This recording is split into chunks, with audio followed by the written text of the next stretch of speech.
When you open Sequenza from scratch, you are taken to the home page.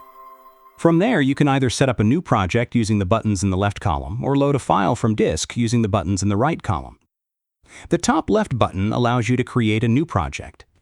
Using these menus, you can choose the number of tracks and measures you want to start with, or reuse your previous selection.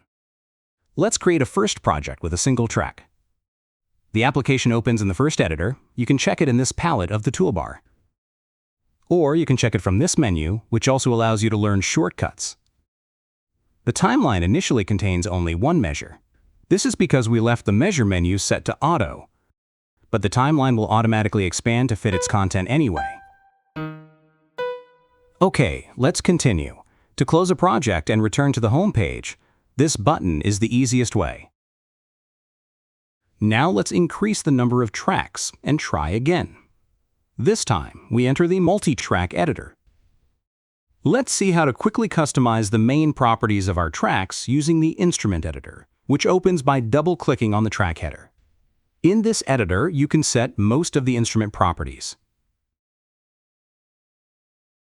Or you can load an instrument preset from this menu, which you can then adjust to your needs.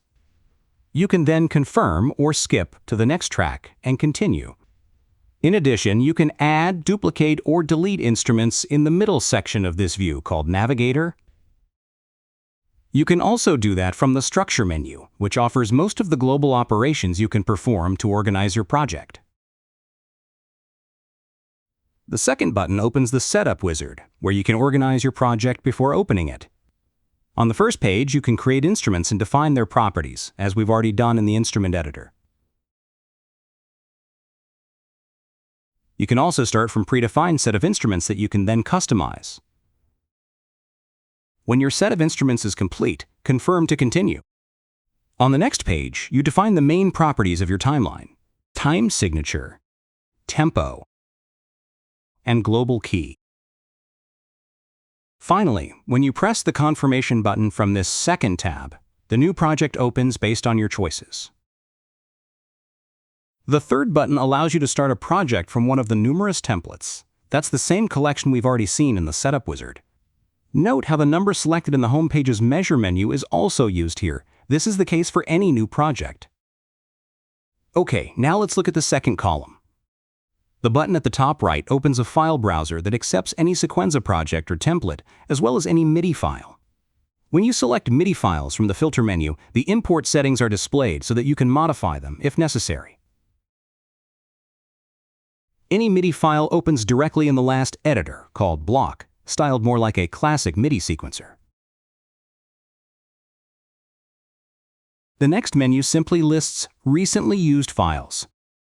Finally, the last menu gives you access to several interactive tutorials that can help you get familiar with the main features of the app.